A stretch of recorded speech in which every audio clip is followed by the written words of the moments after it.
अक्सर ग्रामीण इलाकों में भूत प्रेत और आत्माओं से जुड़ी बहुत सी अफवाहें फैली होती हैं, मगर कुछ बातें महज अफवाहें नहीं होती, उनके पीछे भयानक कहानियां छिपी होती हैं। रजतपुर पहाड़ी इलाके में बसा एक छोटा सा ग्रामीण गांव। अमावस की रात थी। रात के लगभग 10 बजे होंगे, मगर गांव की गलियों में ऐसा सन्नाटा था जैसे आधी रात का समय हो। उसी सन्नाटे में किसी की लाठी की ठक ठक की आवाज गली में सुनाई पड़ी और उसी वक्त एक आदमी दौड़ता हुआ एक घर के अंदर घुसा। उसने जल्दी से दरवाजे को अंदर से बंद किया और हाँफता हुआ दीवार का टेक लेकर खड़ा हो गया। कहा था ना अंधेरा होने से पहले लौट आना, और ना आ पाओ तो वहीं रुक जाना। अगर थोड़ी सी भी चूक हो जाती तो आपको अपने साथ ले जाती अभी वो। बस खराब हो गई थी। बस वाले ने रात को स्टैंड पर उतारा तो कहाँ जाता फिर। पूरे गांव में घूमती है वो अमावस को। भगवान की दया है जो सही सलामत घर पहुंच गया मैं। तभी उनके घर के बाहर जोर जोर से वही ठक ठक की लाठी बजने की आवाज सुनाई दी। उस आवाज को सुनते ही उन दोनों के रोंगटे खड़े हो गए। तुमने घर के बाहर ठीक से पूजा तो की थी ना? स्वस्तिक तो ठीक से बनाया था ना? पूजा? लेकिन घर में तो सूतक लगी है ना। पिछले हफ्ते ही तो ताऊ जी गुजरे हैं। 40 दिन तक घर में कोई पूजा नहीं कर सकते। मीरा की ये बात सुनकर मदन के पसीने छूट गए। तभी उनके दरवाजे पर उसी लाठी से दस्तक हुई। सुबह उनके घर के बाहर काले कपड़े में नींबू, मिर्च, राई, सिंदूर, सारी टोटके की सामग्री रखी थी जिस पर खून की बूंदें टपकी हुई थी। गांव वालों को वो टोटका देखते ही स्थिति का अंदाजा हो गया था। उन्होंने जैसे ही उनके घर का दरवाजा खोलकर देखा तो मदन और उसकी पत्नी दोनों मृतावस्था में घर के फर्श पर गिरे हुए थे। उनकी आंखें ऊपर पलटकर सफेद हो चुकी थी और जीभ नीली होकर बाहर लटकी हुई थी। उस दिन से गांव में फैला उस डायन का खौफ और ज्यादा बढ़ गया और गांव में चाहे किसी के घर में सूतक लगा हो या कोई भी अनहोनी हुई हो, अमावस के दिन घर के बाहर पूजा और स्वस्तिक का चिन्ह बनाने की रस्म बहुत महत्वपूर्ण हो गई। 20 साल बाद ये सब अपने घरों के बाहर आज पूजा क्यों कर रहे हैं मामी? कोई त्योहार है क्या आज? त्योहार नहीं बेटा, अमावस है। अमावस के दिन गांव में डायन भटकती है और अगर घर के बाहर पूजा करके स्वास्तिक ना बनाओ तो घर पर टोटका कर देती है और उसका वो टोटका उस घर में किसी को जिंदा नहीं छोड़ता।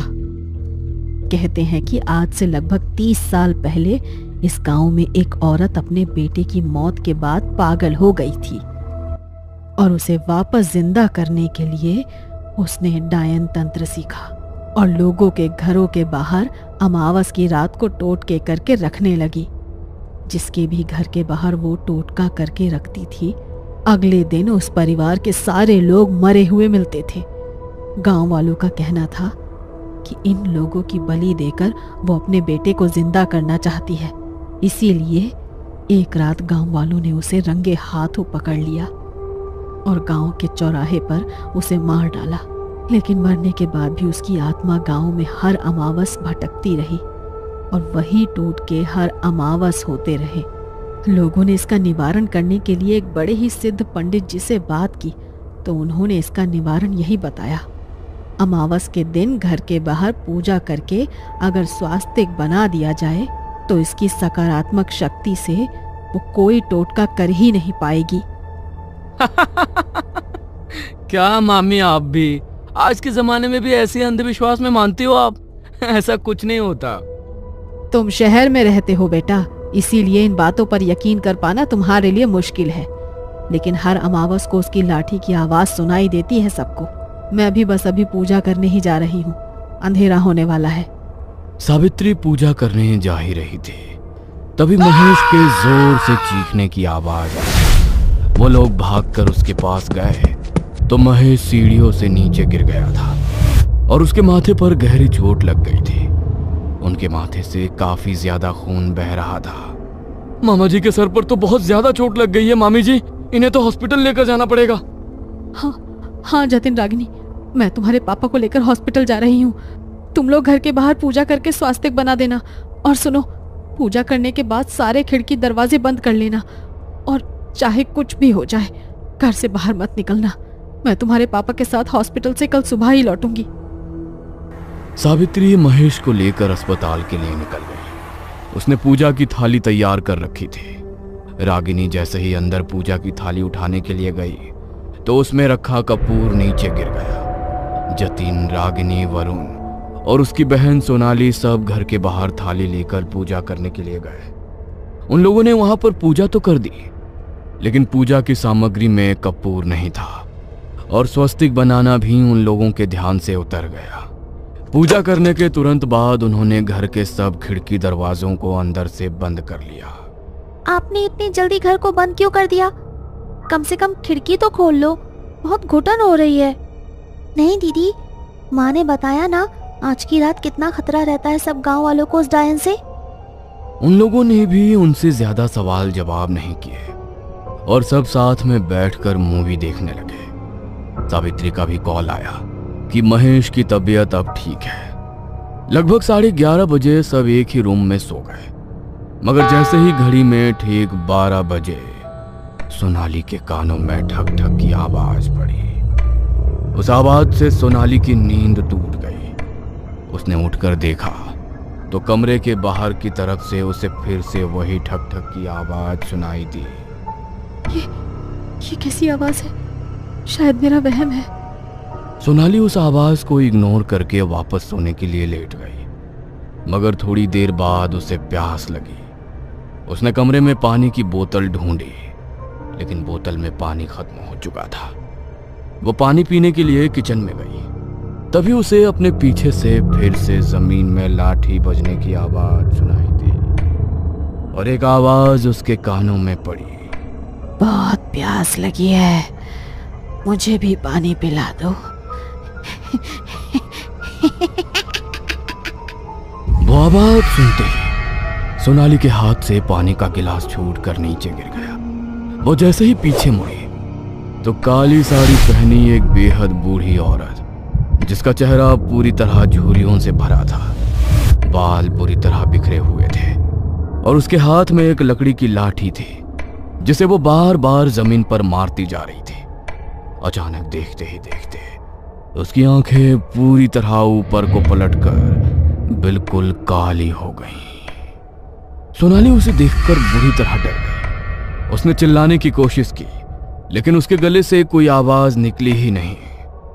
कितनी भी कोशिश कर लो, अब कोई तुम्हें मुझसे नहीं बचा पाएगा। बहुत सालों से इस गांव में किसी को शिकार नहीं बना पाई मैं। आज अपने शिकार को अपने हाथों से जाने नहीं दूंगी मैं। डर के मारे सोनाली पूरी तरह पसीने से भीग चुकी थी। खुद को बचाने के लिए वो वहां से अंदर की तरफ भागी, मगर वो दरवाजा अब अंदर से बंद हो चुका था। बेकार कोशिश मत करो, नहीं बचा पाओगी खुद को मुझसे। यहाँ का हर रास्ता अब तुम्हारे लिए बंद है। अब तुम सिर्फ मेरे साथ जाओगी। खुद को बचाने के लिए सोनाली इधर उधर भाग रही थी, मगर घर के एक कोने में उस डायन ने उसे घेर लिया और उसके ऊपर पूरी तरह झपट पड़ी। घर में सोनाली की तेज चीख गूंजी और उसकी आवाज से सबकी नींद टूट गई। ये तो सोनाली की आवाज थी। कहां पर है सोनाली? सोनाली को ढूंढने के लिए वो तीनों कमरे से बाहर निकले, लेकिन सोनाली उन्हें कहीं भी नहीं मिली। ऐसा कैसे हो सकता है? आधी रात को सोनाली घर से कहां गायब हो सकती है? कहीं उसे कुछ हो तो नहीं गया है? सोनाली, सोनाली कहाँ हो तुम? सोनाली! स्टोर रूम में चेक नहीं किया हमने, वहां पर देखते हैं। वो उसे ढूंढने के लिए स्टोर रूम में गए। उन्होंने जैसे ही स्टोर रूम की लाइट जलाई तो लाइट अचानक से फ्लिकर करने लगी और कमरे के कोने में उन्हें सोनाली बुरी तरह चोटिल हालत में मिली। उसके बाल बुरी तरह बिखरे हुए थे और उसकी आंखें और जीभ बाहर को निकल कर आई हुई थी।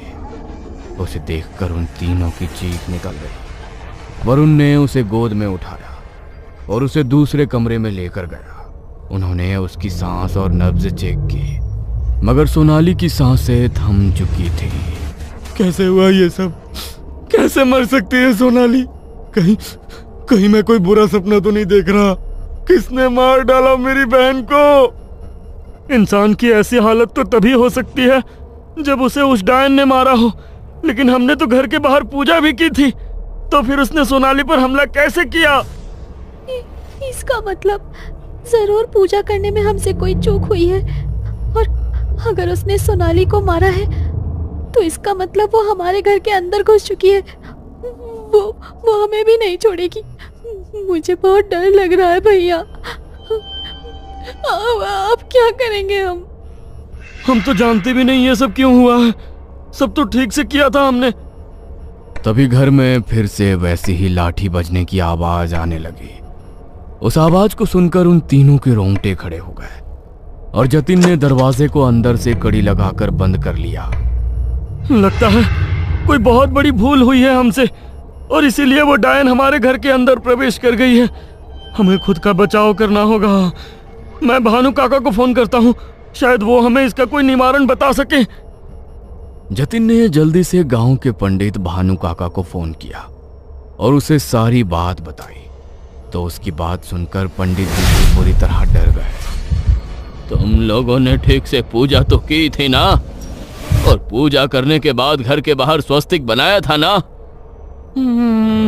स्वस्तिक? माँ ने कहा था कि पूजा करने के बाद बाहर स्वस्तिक बना देना, लेकिन अंधेरा होने के डर से हमारे दिमाग से वो बात ही निकल गई। अब हम क्या करेंगे काका?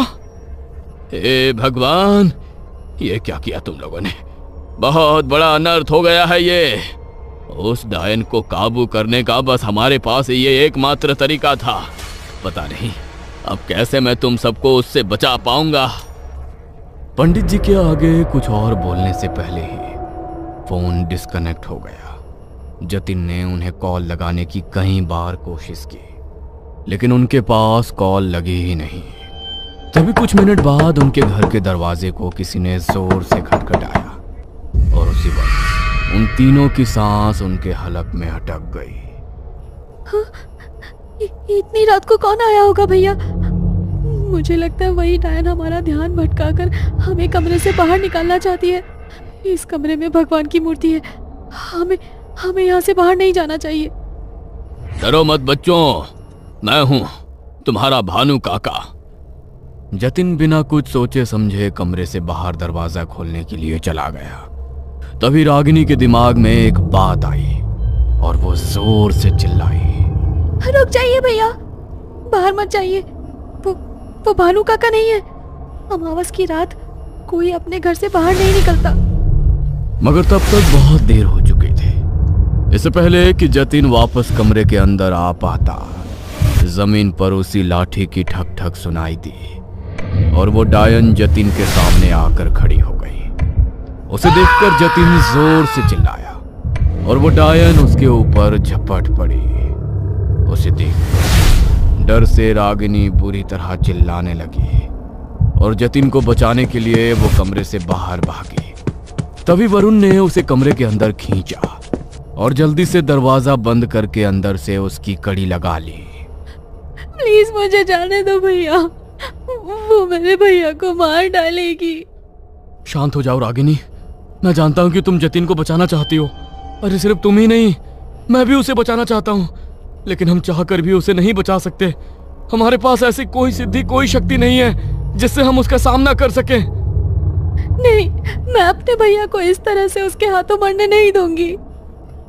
रागिनी ने कमरे में रखी हनुमान जी की मूर्ति को उठाया और दरवाजा खोलकर कमरे के बाहर चली गई। वो डायन अभी भी जतिन को बुरी तरह नोच रही थी और उसके चीखने की आवाजें पूरे घर में गूंज रही थी।